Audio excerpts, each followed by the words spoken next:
Now guess what just happened? Well, let's just say that she did it right in front of our face once again. What's going on with you today? Hope you're staying blessed out there. Hope this first week of 2024 has been good for you so far. In this video, we're gonna revisit a story I recently made on the rapper Sexy Red. Some of y'all might have seen that video, others might have not seen that video. I made a video on this story involving the rapper Sexy Red and a ballet teacher who was kind of calling Sexy Red out on social media and a bunch of parents because the little girls in her class wanted to listen to Sexy Red's music. And we all know what Sexy Red's music contains. It's a bunch of raunchy and very explicit and inappropriate lyrics that children, regardless of if it's a little boy or a little girl, should not be listening to, period. Now the criticism, if you've seen that video that I had for Sexy Red, was the fact that she was essentially encouraging little children to listen to her music, knowing how inappropriate it is for a young audience. And she did so by responding to this ballet teacher who had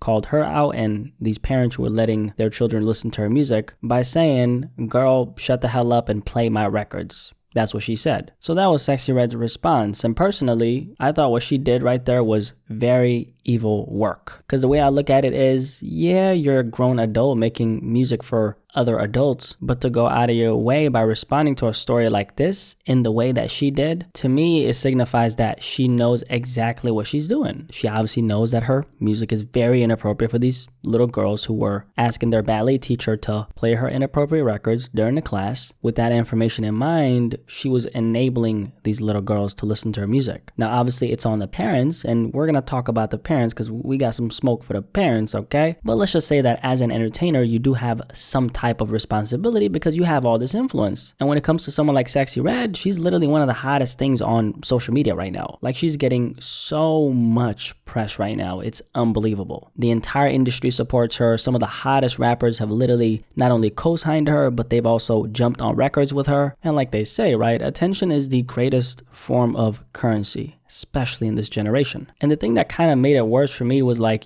we're talking about a ballet teacher who was a woman, okay? A young, intelligent woman was sharing some of the experiences that she's had as a teacher. And then Sexy Red seeing this clip of this young woman speaking about all the things she was talking about. In the way she was talking about these things, obviously she was concerned for a lot of these young girls, and she posted this clip on social media as a way to vent about the frustration that she was feeling. Now she did this just for Sexy Red to brush her off and say, "Girl, shut the hell up and play my records." Personally, I thought that was very ignorant. Now let's just put a halt on that for a second and let's actually move on to what happened the other day, because we just saw a replay of this situation once again. So let's talk about it.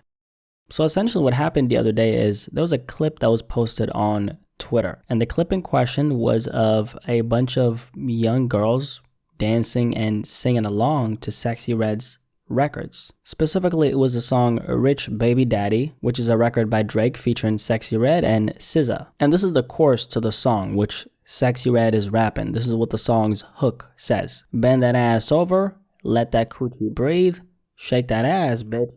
Hands on your knees, hands on your knees, hands on your knees. Shake that ass for Drake, now shake that ass for me." So this is one of the biggest songs from Drake's most recent project, For All the Dogs. It has over 134 million streams on Spotify. So going back to the clip in question, okay, it was a clip of a bunch of little girls. These little girls are, and I think this is important, they're young black girls at what looks like a birthday celebration of some sort. I don't really know, but we essentially have, one girl, she's holding like a microphone and she's leading this performance of Sexy Red's song, and they're all like dancing, singing along to the song's hook, and they're all singing the hook. Now, I will say this though, the one good thing from this that I see is that they're actually not saying any of the curse words. I don't know if that was intentional, like was that maybe orchestrated by the adults who are recording? I have really no clue. I want to say that it probably was orchestrated by the adults because, we're talking about children and they're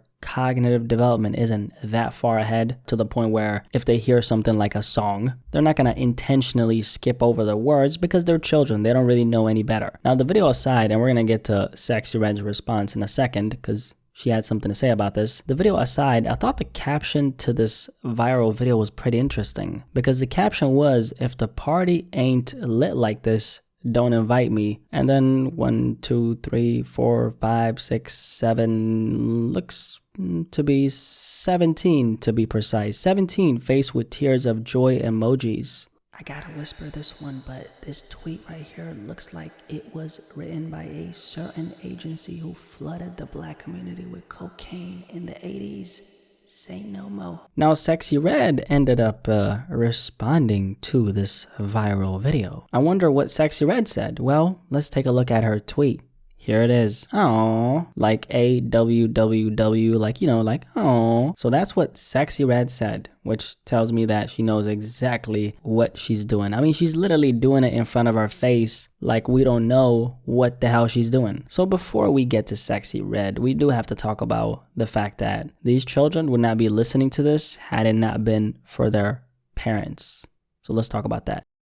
So these parents right here are obviously doing a horrible job at being parents. And I don't know what it is about these clips that I've seen on social media. Like, I've seen a couple of these clips of children dancing to, you know, specifically Sexy Red's music. And I'll be honest with you guys, I don't think that's a coincidence at all. I think this is by design, and I wonder who's pulling the strings. That's what I'm asking. Like, who's behind this? Now, that's me asking that question with my, you know, conspiracy theorist tone. On another note, though, a big part of me thinks this is just due to clout chasing parents, because there's a lot of parents out there who are willing to sell out their children for some likes and views and interactions on social media by having them dance to this dysfunctional music. And so they record their children dancing to, let's say, like a Sexy Red. They post it on social media knowing that it's probably gonna go viral, because there's gonna be a lot of people like us, you know, with some common sense, who are gonna be like, wait a second, that doesn't look right. Why are these little girls not only dancing to but singing along to this rapper's music whose entire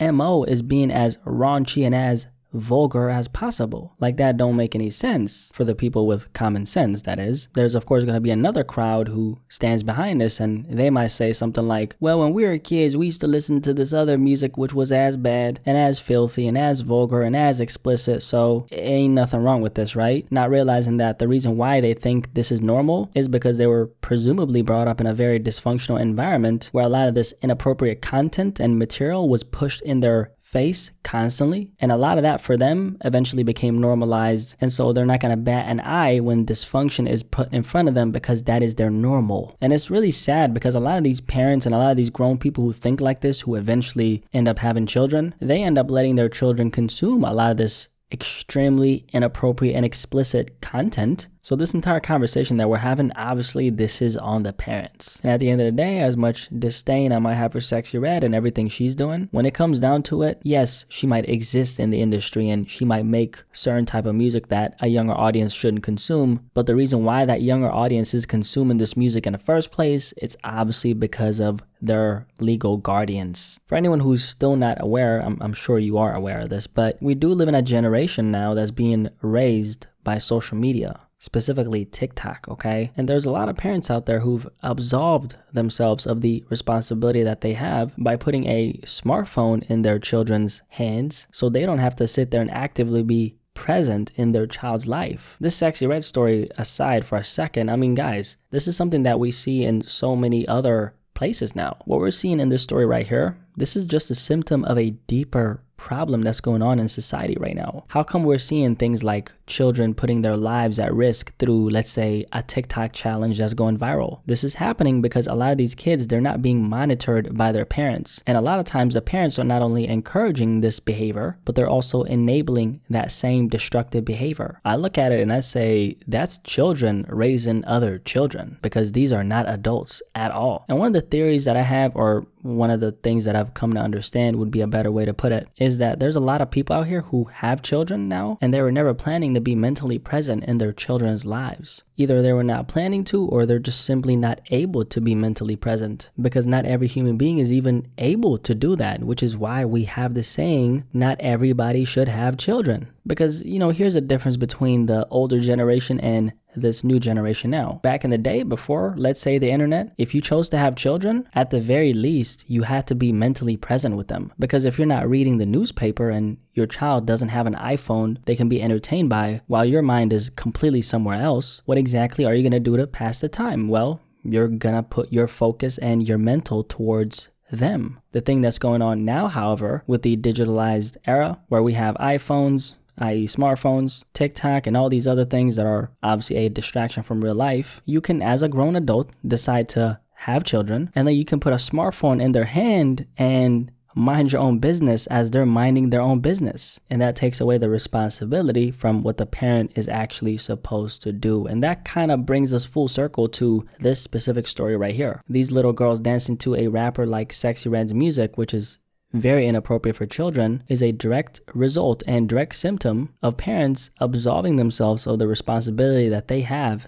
as parents. That's the whole thing that's going on here. I think the saddest part about this is the fact that there's a lot of people out here, man, who think that this is a joke. They think that this is funny. And I don't even blame the people, man, because this is the result of all the conditioning that they've been putting into our minds, man. Part of the allure of these social media challenges and these viral social media videos where you got people, mostly kids, dancing to, let's say, like a song, is to keep everything as fun and as lighthearted as possible. So the parents, they're not going to think twice about letting their children partake in all this. And then the children are kind of going to look at this as like a fun little thing. And so eventually we get to a place where the children want to partake in all these fun and portrayed as innocent challenges / dances, right? Like they want to dance to a Sexy Red song, which contains explicit, vulgar, and inappropriate lyrics. And then the parents have to come out and tell them, no, you're not going to dance to the song. Who do you think becomes the enemy in that situation? Think about that. The parents, obviously, and this is why it's so important to not let your children be exposed to this stuff in the first place. Because at a later time, when they've familiarized themselves with this type of content and they want to partake in these dances, you're going to become the enemy when you have to tell them,